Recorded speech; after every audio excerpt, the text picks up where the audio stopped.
Hello everyone, welcome to pathways academy. আজকে আমি তোমাদেরকে ক্লাস 9 এর চ্যাপ্টার 5 আবহবিকার সম্পর্কে আলোচনা করব।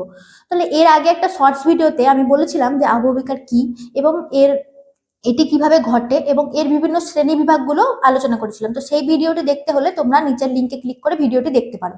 তাহলে আজকে দেখা যাক যে আবহবিকার সম্পর্কে আরেকটু ডিটেলসে জানা যাক। তাহলে প্রথম দেখি যে আবহবিকার কিভাবে ঘটে। আচ্ছা, তাহলে প্রথম দেখো যে আবহবিকার কি। আচ্ছা, তোমরা সবাই নিশ্চয়ই আবহবিকার কথাটি না শুনলেও আবহাওয়া কথাটির সঙ্গে তোমরা কিন্তু সবাই পরিচিত।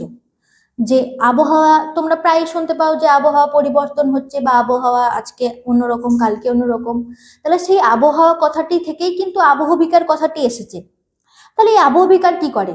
আবহবিকারের কাজ কি? আবহবিকার হলো একটি যান্ত্রিক ও রাসায়নিক প্রক্রিয়া যা কি করে শিলাচূর্ণকে ভাঙতে সাহায্য করে।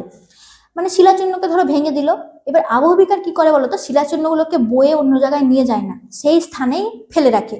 আবহবিকারের কাজ শুধুমাত্র একটি বড় শিলাকে ভেঙে ছোট ছোট টুকরো করে দেওয়া।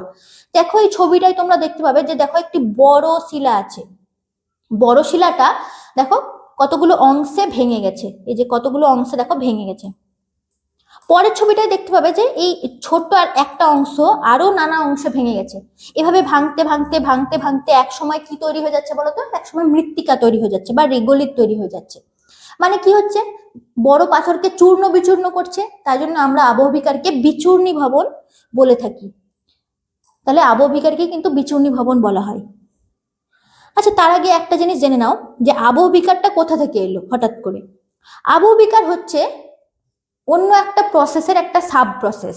মানে হচ্ছে দেখো, নগ্নিভবন বা ডেনিউডেশন নিশ্চয়ই তোমরা শুনেছো, এই কথাটার সঙ্গে পরিচিত। যে নগ্নিভবন কি করে? নগ্নিভবন মানে কি বলতো? নগ্নিভবন একটি ল্যাটিন শব্দ ডেনিউডেয়ার থেকে এসেছে, যার অর্থ হচ্ছে টু বেয়ার বা অনাবৃত থাকা। ধরো ভূমিভাগে কোনো একটা ল্যান্ডফর্ম ছিল, আস্তে আস্তে কি করলো, বিভিন্ন এজেন্টগুলো কি করলো, সেটাকে ক্ষয় করছে। মানে যেমন ধরো বায়ু, নদী, হিমবাহ, এরা কি করছে? ধরো একটা পাহাড় ছিল, পাহাড়টাকে ক্ষয় করছে এবং অনেক বছর পরে, প্রায় কোটি কোটি বছর পরে দেখতে পাবো যে সেই স্থানটি অনাবৃত বা প্লেন ল্যান্ড আকারে অবস্থান করছে। তাহলে এটা হচ্ছে নগ্নিভবনের কাজ। তাহলে যে এই পাহাড় থেকে যে প্লেন ল্যান্ড সৃষ্টি হচ্ছে, এটা কিভাবে ঘটছে বলতো? এর পিছনে তিনটে প্রসেস কাজ করছে। তিনটে প্রসেস কি কি? ফার্স্ট হচ্ছে আমাদের আবহবিকার, যেটা আমি একটু আগে বললাম, এই যে আবহবিকার। নেক্সট হচ্ছে পুঞ্জিত ক্ষয়, আর থার্ড নাম্বার হচ্ছে ক্ষয়ভবন। তাহলে আমরা বলতে পারি নগ্নিভবন ইজ ইকুয়াল টু আবহবিকার প্লাস পুঞ্জিত ক্ষয় প্লাস ক্ষয়ভবন। এবার আমরা ক্ষয়ভবন এবং পুঞ্জিত ক্ষয় সম্পর্কে একটু জেনে নিই। এই যে দেখো ক্ষয়ভবন, ক্ষয়ভবন কি? ক্ষয়ভবনের কাজ হচ্ছে আবহবিকার বা বিচূর্ণী ভবনের ফলে সৃষ্ট শিলাচূর্ণকে অন্যত্র অপসারণ ঘটানো। আবহবিকার কি করলো? শিলাটাকে ভেঙে দিল, অন্য জায়গায় কিন্তু নিয়ে গেল না, এক জায়গায় ভেঙে সেখানেই রেখে দিল। এবার সেটাকে তো অন্য জায়গায় নিয়ে যেতে হবে। কে নিয়ে যাবে? বিভিন্ন এজেন্টগুলো, মানে ইরোশন। সেখানেই আসছে আমাদের ক্ষয়ভবন। ক্ষয়ভবন কাজের মাধ্যমে হবে জলধারা, হিমবাহ, বায়ু, ভৌম জল, সমুদ্র তরঙ্গ, জোয়ার ভাটা ইত্যাদির মাধ্যমে ক্ষয়ভবন ঘটে। আচ্ছা, নেক্সট দেখবো পুঞ্জিত ক্ষয়। আচ্ছা, তার আগে জেনে নিই আবহবিকার ও ক্ষয়ভবনের সম্পর্ক। তাহলে আমরা কি জানলাম যে একটা বড় শিলাকে আবহবিকার কি করছে? ছোট ছোট টুকরে ভেঙে দিচ্ছে। ভেঙে দেওয়ার পর ক্ষয়ভবন সেই টুকরোগুলোকে, এজেন্টগুলো কি করছে? ক্ষয়ভবনের যে এজেন্টগুলো যেমন হচ্ছে নদী, বায়ু, হিমবাহ, এরা কি করছে? অন্য জায়গায় অপসারণ ঘটাচ্ছে। তাহলে ক্ষয়ভবন যে পদার্থটা অপসারণ করছে সেটা কিসের ফলে সৃষ্টি হচ্ছে? আবহবিকারের ফলে। তাহলে আমরা এখানে একটা সম্পর্ক পাচ্ছি যে আবহবিকারজাত পদার্থগুলো ক্ষয়ভবনের দ্বারাই অপসারণ ঘটে। তাহলে আবহবিকার হলো, তাহলে আবহবিকার পদার্থগুলো অপসারণ করছে কি? ক্ষয়ভবন। কিন্তু আমাদেরকে জেনে রাখতে হবে যে শুধুমাত্র আবহবিকার ঘটলেই যে ক্ষয়ভবন হবে এমন কিন্তু না। ক্ষয়ভবন কিন্তু নিজেও নিজের কাজ ঘটিয়ে যাবে, মানে নিজেও ক্ষয় করবে। নদী তো নিজেও ক্ষয় করছে। আবহবিকার জাত পদার্থকেই যে সে অপসারণ করছে এমন কিন্তু না। নদী যখন বয়ে আসছে, যখন উচ্চ প্রবাহে থাকছে, তখন কিন্তু নদী নিজেই ক্ষয় করছে, ইরোশন করছে, তোমরা সবাই জানো। তাহলে আবহবিকার হলেই যে ক্ষয়ভবন হবে এমন না, কিন্তু আবহবিকারের সঙ্গে ক্ষয়ভবনের একটা সম্পর্ক কি আছে, যে আবহবিকার যত পদার্থগুলোকে অপসারণ ঘটায় কিন্তু ক্ষয়ভবন। তাহলে ক্ষয়ভবন এবং আবহবিকারের সম্পর্ক তোমাদের কাছে নিশ্চয়ই ক্লিয়ার হয়ে গেছে। নেক্সট আমরা দেখছি পুঞ্জিত ক্ষয়। আচ্ছা, তোমরা নিশ্চয়ই খুব খবরে শুনতে পাও এখন সম্প্রতি, বা খবরে দেখায় যে দার্জিলিং এ ল্যান্ডস্লাইডের ফলে কি হয়েছে, গাড়ি আটকে গেছে, 5 ঘন্টা 6 ঘন্টা গাড়ি আটকে আছে। তোমরা ঘুরতে গিয়েও নিশ্চয়ই কেউ কেউ এটা ফেস করেছো, যে 6 ঘন্টা ধরে একই জায়গায় তোমরা দাঁড়িয়ে আছো, কেন? ল্যান্ডস্লাইড হয়েছে। খুব শুনেছো কথাটা, ল্যান্ডস্লাইড হয়েছে বা ধস নেমেছে। তাহলে এটাই হচ্ছে কি, এটাই হচ্ছে আমাদের পুঞ্জিত ক্ষয় বা মাস ওয়াস্টিং বা মাস মুভমেন্ট। তাহলে মাস ওয়াস্টিং কিভাবে ঘটে দেখো, উচ্চভূমির ঢালের মৃত্তিকা বা শিলাস্তর অন্যান্য পদার্থ রাশি অভিকর্ষের টানে ঢাল বেয়ে নিচে নেমে এলে, তাহলে পুঞ্জিত ক্ষয়ের ক্ষেত্রে কিন্তু আমরা একটা জিনিস খুব দেখতে পাচ্ছি, সেটা হচ্ছে অভিকর্ষের টান। এটা মোস্ট ইম্পর্টেন্ট, অভিকর্ষের টান। পুঞ্জিত ক্ষয় ঘটলে সেখানে অভিকর্ষ থাকবে, মানে অভিকর্ষ কাজ করবে। যেহেতু একটা ঢাল আছে, ধরো ঢালের উপর ধরো এখানে শিলা আছে, মানে আবহবিকারজাত পদার্থ, সেই শিলাটা কোনো কারণে তার ব্যালেন্সটা নষ্ট হয়ে গেল। ধরো কিছু আমি একটা দেখাই, এই মাউসটাই ধরো এর ওপরে পাহাড়ের ঢালে এভাবে আছে, এবার মাউসটা কি হলো, কোনো কারণে মাউসটার ব্যালেন্সটা নষ্ট হয়ে গেল, তখন মাউসটা কি করবে, এই ঢাল বেয়ে নেমে আসবে। এবার কেন এই ঢাল বেয়ে কেন নেমে আসবে, কারণ সবসময় আমরা জানি যে পদার্থ অভিকর্ষের টানে নিচে নামে, তাহলে এই মাউসটা কি হবে, নামছে, তাহলে কি হচ্ছে, এটা ধস পড়ছে।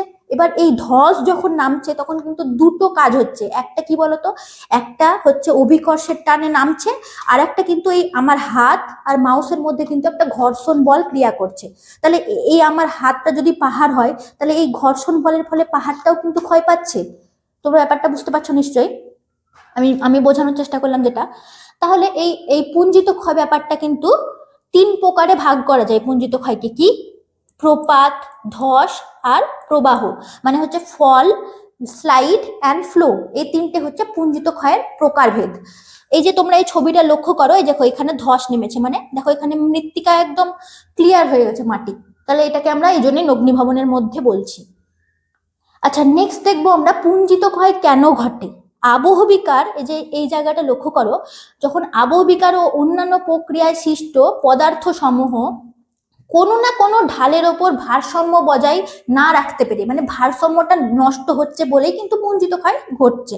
আর অভিকর্ষ যেহেতু কাজ করছে, তাই অভিকর্ষের টানে ঢাল বেয়ে পদার্থগুলো নিচের দিকে ক্রমশ অগ্রসর হচ্ছে, এটাই হচ্ছে পুঞ্জিত ক্ষয়। এই যে আমি যেটা বললাম, দেখো ঘর্ষণজনিত শক্তি পদার্থ সমূহকে কি করে, সস্থানে রাখার চেষ্টা করে। মানে কি করে দেখো, এর ওপর যে যদি কোনো পদার্থ থাকে, তাহলে সেটা কি করবে, ঢাল বেয়ে নিচে আসার চেষ্টা করবে যদি তার ভারসাম্য নষ্ট হয়। আর একটা জিনিস কি করবে, এই ঘর্ষণ বলটা কি করবে, ঘর্ষণ বলটা ধরো আমার এই হাতটা হচ্ছে ওই শিলাস্তর, এই ঘর্ষণ বল চেষ্টা করবে যেটাকে নামতে না দিতে, এরকম করে নামতে না দিতে, কিন্তু অভিকর্ষ কি করবে, এটাকে টেনে নামাতে। তাহলে এই দুটো বল এইভাবে করে ক্রিয়া করবে, তাহলে পুঞ্জিত ক্ষয় এইভাবে ঘটছে।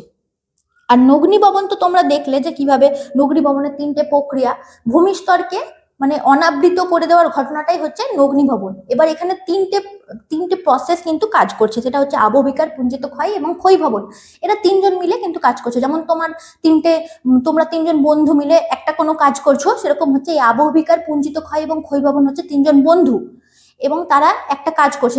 তোমরা কি করবে, তোমরা পড়াশোনা করবে, তাহলে এই পড়াশোনাটা হচ্ছে তোমার হচ্ছে নগ্নিভবন, আর তুমি, তোমার বন্ধু এবং তোমার আরেকজন বন্ধু হচ্ছে এই 3টে প্রসেস। তাহলে বুঝতে পারলে ব্যাপারটা কি।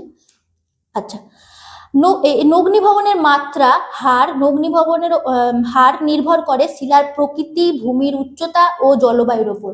মানে দেখো কিভাবে নির্ভর করছে, শিলার প্রকৃতি, শিলাটা যদি খুব হার্ড রক হয়, মানে শক্ত হয়, তাহলে কিন্তু নগ্নিভবন ঘটানোটা অতটা সহজ হবে না। আর শিলার প্রকৃতিটা যদি নরম হয়, তাহলে নগ্নিভবন ঘটানোটা খুবই সহজ হয়ে যাবে। আর যদি ভূমির উচ্চতা, ভূমির ঢাল যদি বেশি না হয়, যদি জেন্টাল স্লোপ হয়, ধরো এরকম জেন্টাল স্লোপ, তাহলে কিন্তু ততটা ভাবে অভিকর্ষ ক্রিয়া করতে পারবে না। যদি খুব স্টিপ স্লোপ হয়, মানে খুব খাড়া ঢাল হয়, তাহলে কিন্তু অভিকর্ষের টানটাও অনেক বেশি হবে, তাহলে নগ্নিভবন ঘটতেও সহায়তা করবে। আচ্ছা, আরেকটা হচ্ছে জলবায়ু। এবার ধরো বৃষ্টি যখন হবে, তখন বৃষ্টি কি করে, বৃষ্টি মৃত্তিকাটাকে আলগা করে দেবে, আলগা করে দিয়ে নামতে বা ক্ষয় হতে সাহায্য করবে। তাহলে তোমরা এগুলো বুঝতে পারলে।